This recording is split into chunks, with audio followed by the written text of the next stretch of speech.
뉴스플러스 시작합니다. 한덕수 대통령 권한대행이 이사의 충실 의무 대상을 주주까지 확대하는 내용의 상법 개정안에 대해 거부권을 행사했습니다. 이 법안의 취지엔 공감하지만 기업들의 경영 위축이 우려된다는 이유 때문입니다. 이 논란은 더 뜨거워지고 있습니다. 당장 야당이 크게 반발하면서 상법 개정을 포기하지 않겠다고 나섰습니다. 세종 스튜디오 연결합니다. 전민정 기자, 먼저 한 권한대행이 야당의 거센 반발 속에서 이 상법 개정안, 이 거부권 행사한 배경은 뭡니까? 네, 더불어민주당이 당론으로 발의해 야권 주도로 지난달 13일 국회 본회의를 통과한 상법 개정안은 이사의 충실 의무 대상을 회사뿐만 아니라 주주로 확대하는 것이 핵심인데요. 개정안대로라면 소액 주주 누구든 회사 이사가 주주에 대한 충실 의무를 위반했다고 판단할 경우 소송을 제기하고 손해배상을 청구할 수 있습니다. 이렇게 되면 회사 경영진은 소액 주주의 소송 위험과 행동주의 펀드의 경영권 공격에 무방비로 노출돼 장기적인 투자와 적극적 경영 활동에 어려움을 겪을 수 있는데요. 여당인 국민의힘과 재계가 그동안 개정안에 반대하며 정부의 거부권 행사를 요청해 온 것도 이 때문입니다. 한 권한대행도 이 같은 점을 우려했습니다. 그는 현실에서 어떤 의사결정이 총주주나 전체 주주의 이익을 공평하게 대우하는 것인지 법률안의 문헌만으로는 명확하게 판단하기 어렵다며 법안의 취지에는 공감하지만 기업의 의사결정 전반에 혼란을 초래할 수 있다고 했는데요. 특히 당장 이번 주 트럼프 정부의 국가별 상호관세가 발표되는 등 통상 압박이 심화되고 있는 만큼 기업의 불확실성을 키우는 상법 개정안의 부작용이 분명하다고 판단한 것으로 풀이됩니다. 네, 이 상법 개정을 대신해서 이 자본시장법을 개정하는 게 정부 아닌데 이 대안은 지금 어떻게 추진되고 있습니까? 네, 정부가 제출한 자본시장법 개정안은 상장사만 대상으로 삼습니다. 리스크 관리 여력이 부족한 비상장 중소중견기업까지 피해를 주는 상법 대신 자본시장에 공개된 상장된 회사에 대한 핀셋 규제부터 시작해 경영 부담을 덜어주자는 것이 법의 취지입니다.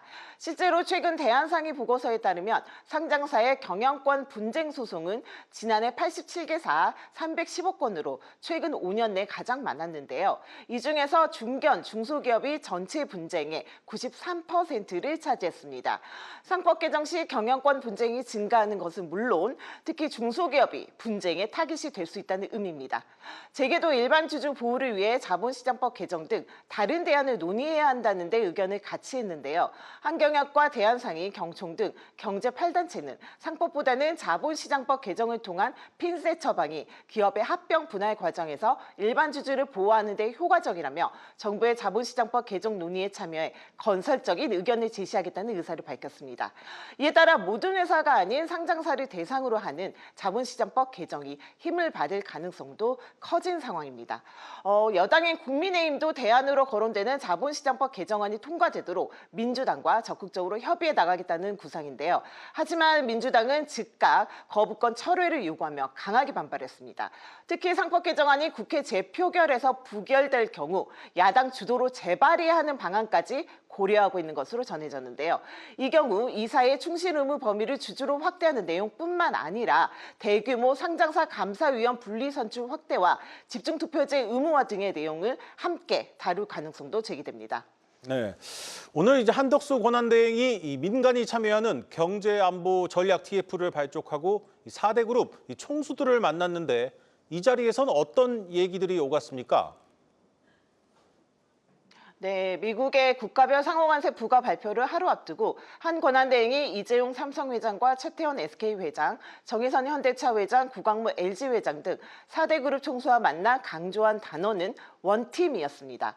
정부나 개별 기업 혼자의 힘으로 지금의 통상 전쟁에 대응하기엔 한계가 분명한 만큼 민관이 긴밀히 협력해 위기를 헤쳐나가야 한다는 겁니다.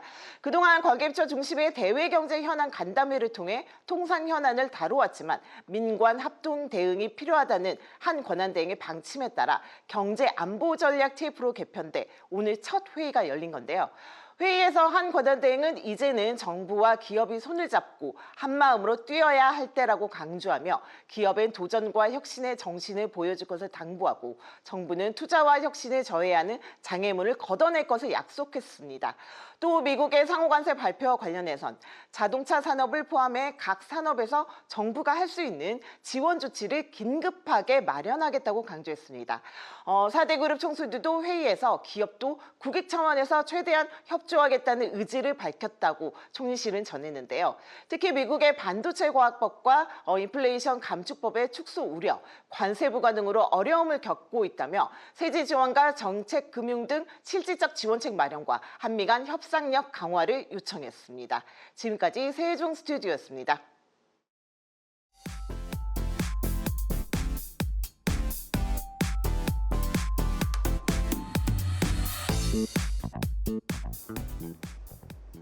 오늘 증시 이슈 짚어보는 마켓톡톡 시간입니다. 어제 하락을 딛고 오늘 코스피, 코스닥 양시장 모두 반등했습니다. 상승 출발했던 시장은 윤석열 대통령의 탄핵 심판 선고 기일이 오는 4일로 정해졌다는 헌법재판소 발표에 상승폭을 키웠고 전고점 코앞까지 갔던 원달러 환율 하락해 1,471.9원에 마감했습니다. 공매도 전면직이 이틀 차입니다. 어제 공매도 거래가 과열됐다고 판단되는 43개사, 오늘 하루 공매도 거래가 금지됐었죠. 카카오 등은 별다른 개별 이슈가 없음에도 불구하고 시장 상황이 좋은 데다가 공매도까지 금지되자 오늘 8% 가까이 급등했습니다. 증권가에서 공매도 제기가 자리 잡기까지 이렇게 당일 거래가 금지되는 종목들의 일시적인 반등이 나타날 수 있다고 보고 있습니다. 그렇다면 언제 어떻게 이 종목들에 대한 정보 알 수 있는지 궁금하시죠? 이 정보는 한국거래소 정보데이터 시스템 공매도 통계에 매일 저녁 8시경에 올라옵니다. 이길장 투자 전략 세우실 때 참고하시기 바라겠습니다. 김승현 하나그룹 회장이 주 한화지분 절반을 새아들에게 증여해 사실상 경영권 승계가 완료됐다는 소식에 오늘 한화그룹주의 주가 일제히 급등했습니다. 특히 증권가에선 한화에 대한 목표 주가 상향 조정하고 있습니다.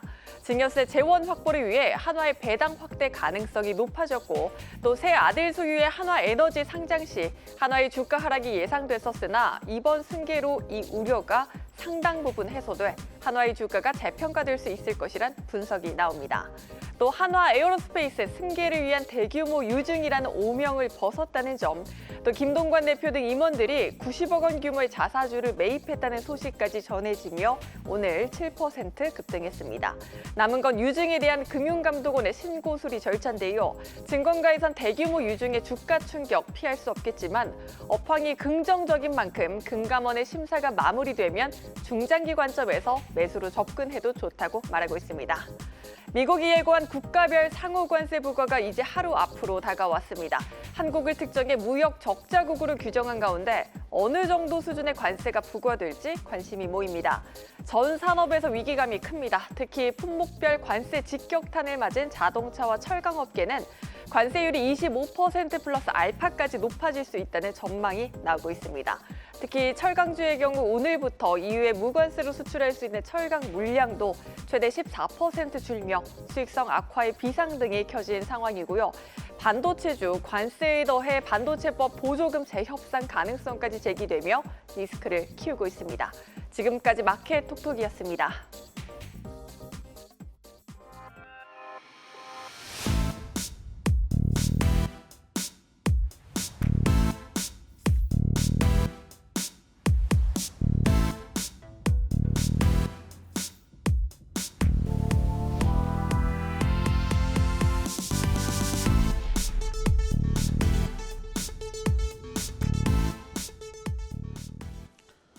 이 도수 치료나 미용 주사 같은 대표적인 과잉 진료 항목은 아예 보험금을 안 주는 5세대 실손보험이 올해 말 출시됩니다. 자, 입원을 하거나 중증인 환자의 치료비는 충분히 보장하되 비중증 치료는 환자 본인 부담을 대폭 늘리는 게 핵심 골자입니다.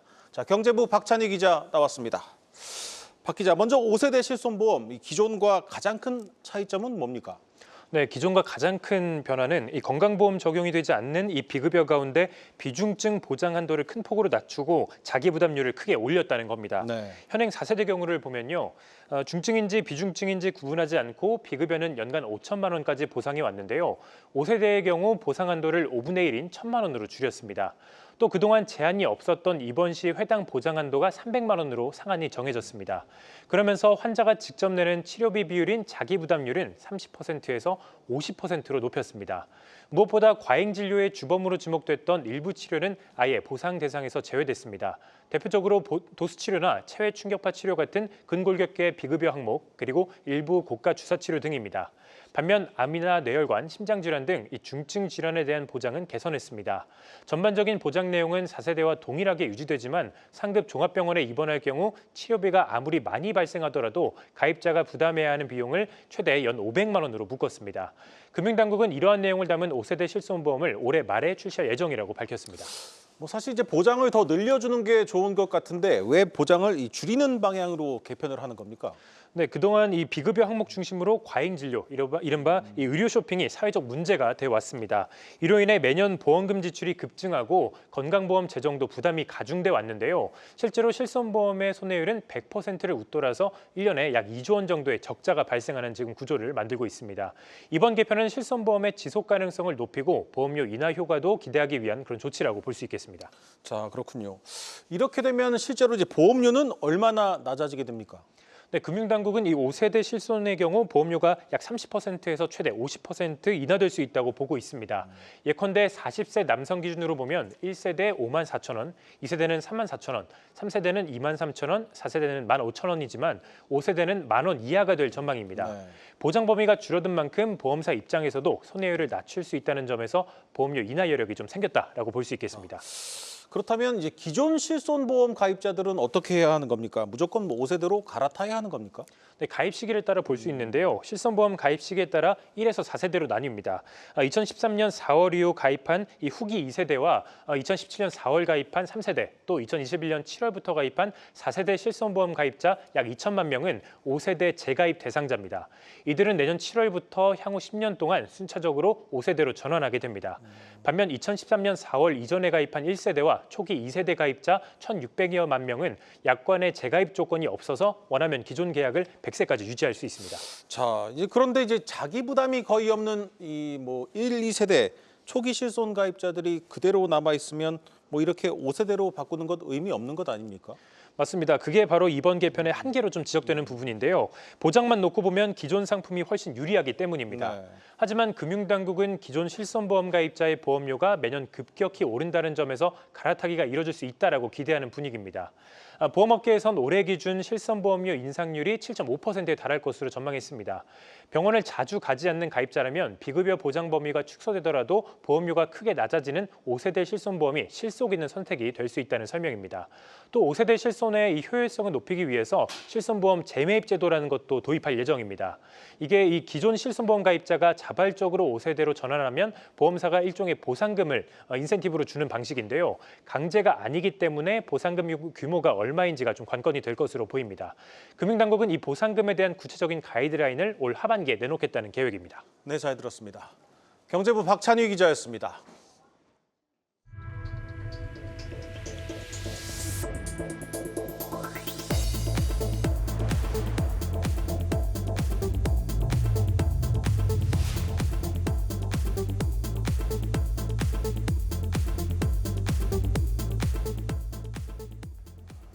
올해 재건축 재개발 시장 규모가 최대 70조 원에 이를 것이란 전망이 나오고 있습니다. 이 건설사들 수주전이 치열해지고 있습니다. 자, 올해 1분기까지 대형 건설사 7곳이 수주한 이 재건축 재개발 사업 규모가 벌써 11조 원에 달합니다. 신재근 기자입니다. 서울 서초구의 한 아파트입니다. 최근 삼성물산이 공사비 1조 원이 넘는 이 아파트 재건축 시공사로 선정됐습니다. 삼성물산은 이곳을 포함해 올해에만 벌써 3조 5천억 원 규모의 재건축 재개발 사업을 수주했습니다. 올해 1분기 10대 건설사의 재건축 재개발 사업 수주 금액은 11조 원에 달합니다. 역대 최대 규모로 지난해 1분기보다 3배나 많습니다. 정부와 서울시가 재건축 재개발 사업 추진 절차를 간소화한 데다 노후 아파트가 갈수록 늘면서 도시정비 사업 물량이 쏟아지고 있습니다. 특히 재건축 최대어로 꼽히는 압구정과 잠실, 여의도, 목동까지 시공사 선정을 앞두고 있어 올해 시장 규모만 70조 원에 이를 것이란 전망이 나오고 있습니다. 앞으로 향후 한 5년 정도까지, 5년 정도까지는 압구정부터 성수, 여의도, 목동에 이어지는 유수한 핵심 사업지의 도시정비 사업들이 줄줄이 이어져 있습니다. 규모도 예년에 비해서 훨씬 많은 사업장, 그러니까 연간 한 60조, 70조 되는 시장이 열립니다. 대형 건설사들은 주요 재건축 사업 수주를 위한 조직 개편을 하는 등 안정적인 수익을 낼 수 있는 도시정비 사업에 힘을 쏟고 있습니다. 급속한 성장기는 어느 정도 지났죠. 건설물에 대한 수요는 전 같지 않다고 봐도 무방해요. 일반적인 건설공사 물량이 크게 늘어나지 않는다고 하면 그 다음으로 볼 수 있는 거는 정비사업 물량이니까 경영 환경이 변하는 거죠. 하지만 재건축, 재개발 수주전이 치열해지면서 건설사들의 양극화 현상도 뚜렷해지고 있습니다. 한국경제TV 신재근입니다.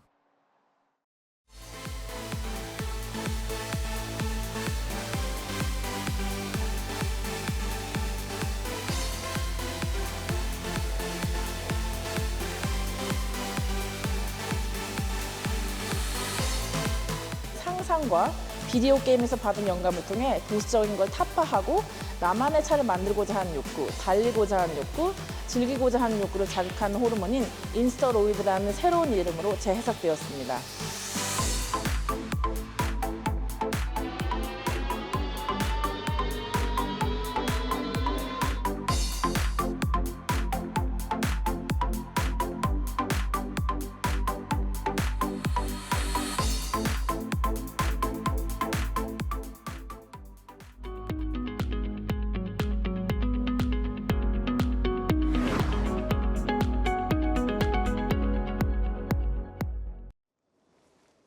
이 코로나19 백신 개발 속도를 획기적으로 단축시켰던 이 메신저 리보액산 mRNA 백신 기술이 다시 주목을 받고 있습니다.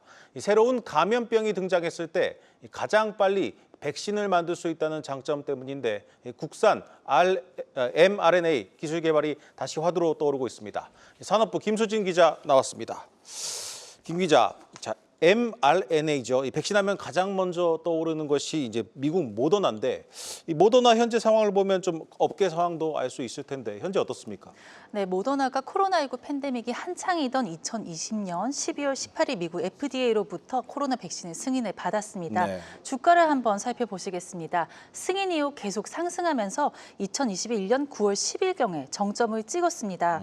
하지만 2022년 WHO와 조 바이든 전 미국 대통령이 엔데믹을 선언한 시점에는 120달러 선이 됐고요. 어제 종가를 보면 28.35달러로 코로나 이전 수준으로 돌아갔습니다. 자, 모더나가 이제 발표했던 올해 실적 전망도 좋지 않았죠? 네, 그렇습니다. 올해 매출 전망치를 15억 달러에서 25억 달러 수준으로 대폭 하향했습니다. 이 소식이 전해졌을 때 주가가 17% 가까이 폭락하면서 백신주 전반에 악영향을 미치기도 네. 했습니다. 2022년 기준 매출액을 한번 보시면요. 192억 달러입니다. 근데 지금의 매출액을 가이던스 매출액이 15억에서 25억 달러니까 굉장히 충격적인 수준인데요. 매출 하락의 원인은 코로나 엔데믹입니다. 하지만 그렇다고 mRNA 기술이 가치가 없다거나 mRNA가 코로나 이후로 쓰이지 않는 것이 아닙니다. mRNA 백신에게는 강력한 장점이 있습니다. 특히 전염병 상황에서 가치가 발휘되는데요. 전통 백신은 개발에 10년 이상이 소요되고 평균적으로 50% 이하의 유효성을 보이지만 반면 mRNA 백신은 원리상 1년 이내에 개발이 가능하고 유효성은 대략 90% 이상입니다. 이러한 장점 때문에 전문가들도 mRNA 백신 기술의 중요성을 강조하는데 인터뷰를 같이 들어보시겠습니다.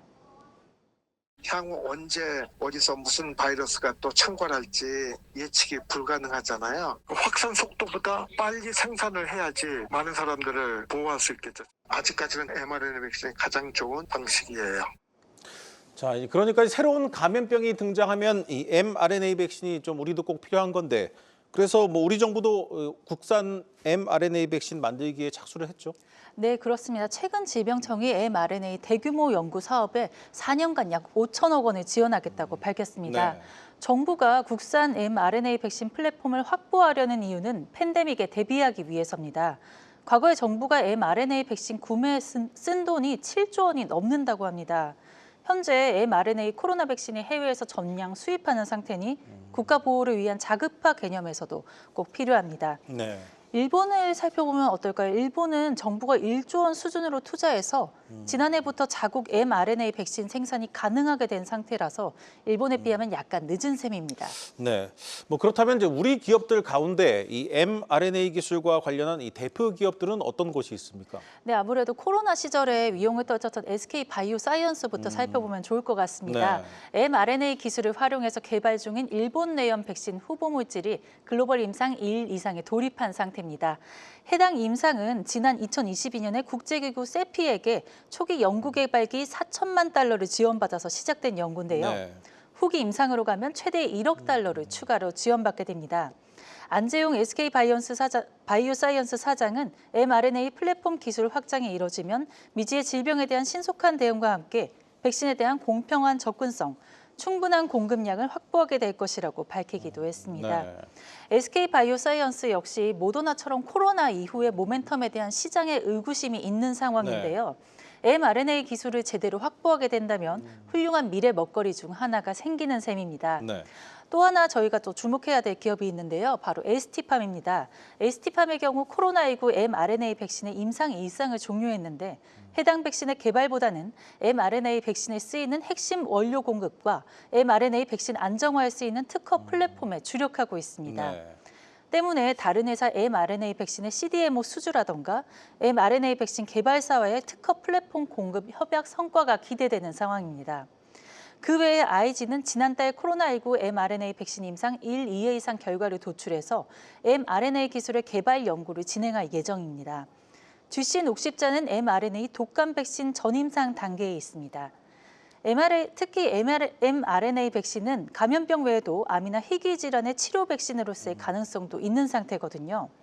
향후 다양한 희귀 질환을 이 mRNA 기술로 개발하는 국내 기업도 나올 것으로 전망이 됩니다. 네, 잘 들었습니다. 네, 산업부 김수진 기자였습니다.